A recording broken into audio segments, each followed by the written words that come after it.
கணேசாய நமக. ஓம் சிவமகா வாழ்த்து திருவடிகள் பற்றி.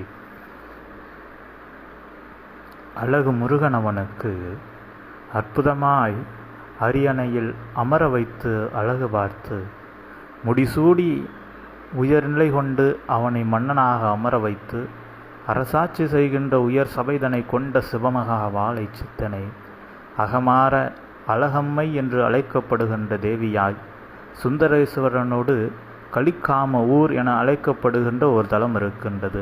அத்தலம் தற்சமயம் அன்னப்பன் பேட்டை என மக்கள் வழக்கு நிலைதனில் வழங்கி கொண்டும் இருக்கின்றார்கள்.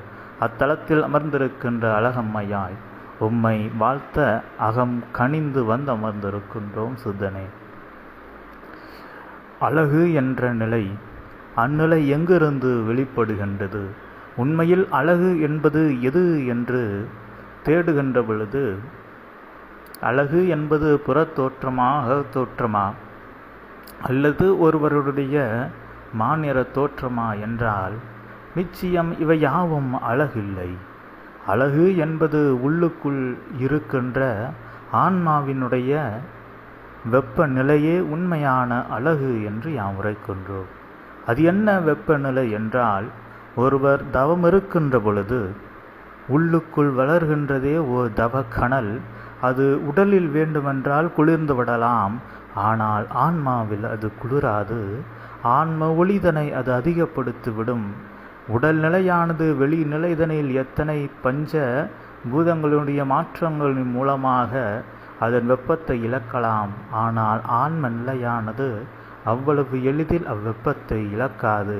அவ்வெப்பம் என்று முழுமையாக ஒருவன் சரீரத்தில் இல்லாமல் செல்கின்றதோ அன்றே அவன் உள்ளுக்குள் ஆன்மா இல்லை என்ற நிலைக்கு மாறுகின்றான். எனவேதான் உயர் அரக்கனோ அல்லது உயர் தேவனோ அவர்களுடைய ஆன்ம நிலைதனில் உள்ள வெப்பத்தை பொறுத்தே அவர்கள் தீர்மானிக்கப்படுகின்றார்கள். அற்புதமான அந்த 14 லோகங்கள் என்று அழைக்கப்படுகின்ற தலங்களில் ஒவ்வொரு லோகங்களும் அவ்வொளியின் நிலைதனில் வைத்தே தீர்மானிக்கப்படுகின்றன. அவ்வாறு இருக்கின்ற அந்நிலை அதுபோல்தான் இன்று உம்மை நாடி இருக்கின்ற ஒவ்வொரு சீடர்களும் எத்தனை நபர்கள் எவ்வாறு உண்மையான உயர் சீடர்கள் என்பதை பொறுத்து, அது எதனை பொறுத்து தீர்மானிக்கப்படுகிறது என்றால், இதுபோன்று அவர்கள் உள்ளுக்குள் இருக்கின்ற ஆன்ம நிலையில் இருக்கின்ற சித்தன் மீது கொண்ட அவா வெப்பத்தை வைத்தே அது தீர்மானிக்கப்படுகின்றது.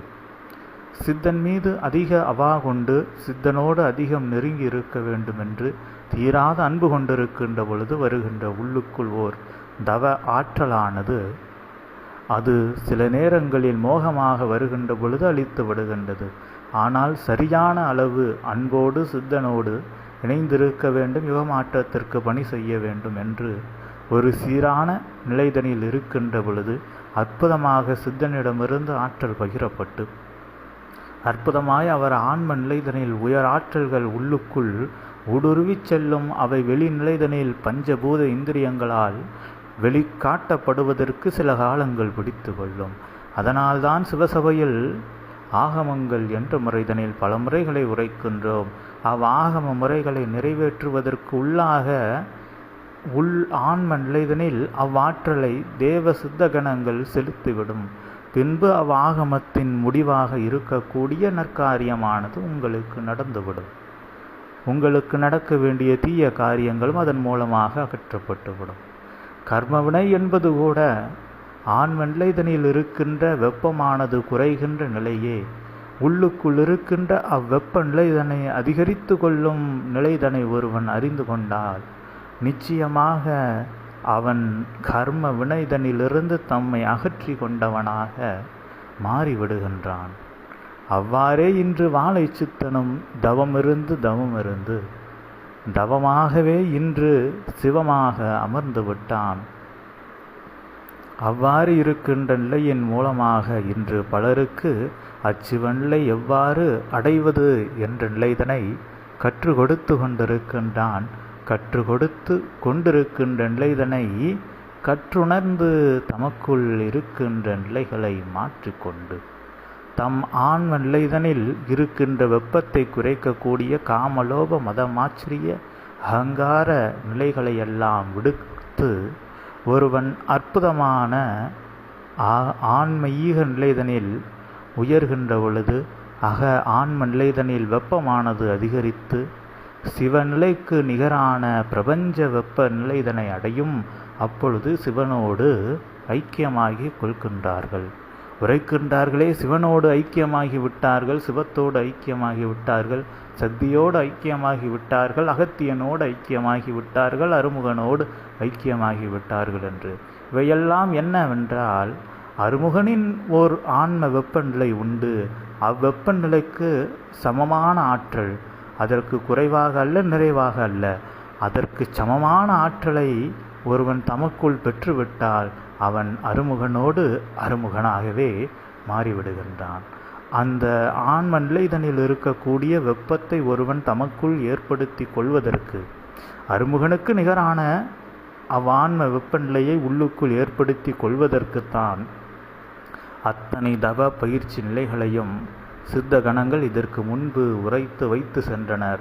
இன்று அவையெல்லாம் கூட ஆங்காங்கு உதறி செல்கின்ற நிலையாக மாறியிருக்க, அதனை விடுத்து பல வேத புராணங்களில் இவ்வாறு வாழ்ந்து கொள்ளுங்கள், நாராயணனோடு இணைந்து கொள்ளலாம், சிவத்தோடு இணைந்து கொள்ளலாம் என்ற நிலையெல்லாம் இருந்த பொழுதும் அவற்றை யாவையும் விடுத்து இன்று அகங்கார களிமோகமதில் அனைவரும் தாம் செல்ல வேண்டிய உண்மை பாதை எதுவென்பதை அறியாது தம் ஆன்ம வெப்பநிலை இதனை குறைத்து கொண்டு, இது வெப்பநிலை என்று உரைத்தால்தான் மிக எளிமையாக புரியும் என்ற நிலைதான் அதனை அவ்வாறே உரைத்தோம்.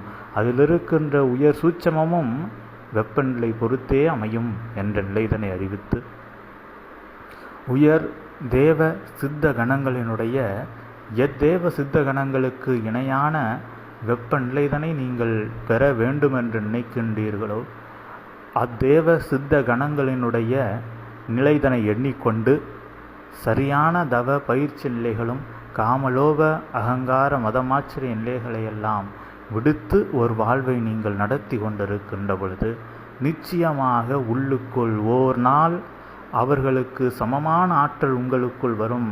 அப்பொழுதே அவர்கள் சமமாக உங்களுக்குள் அசரி வாக்குகள் கொடுத்து வழிநடத்துகின்ற நிலையது நிகழும் என்ற நிலைதனை எடுத்துரைக்க ஆற்றல் கொடுத்து அமர வைத்த சித்தனே, அகமாற அழகம்மையாய் நல் அழகு வேலைதனில் அற்புதமான புண்ணிய யுகத்தின் நல் விடியற் காலை வாழ்த்துக்களோடு அருநிலை ஆசிகளையும் வழங்கி அமருகின்றோம் சித்தனே உம்மை வாழ்த்தி. ஓம் விதிஷாய நமக. ஓம் சிவமகா வாழை சித்திரத்திகள் பற்றி.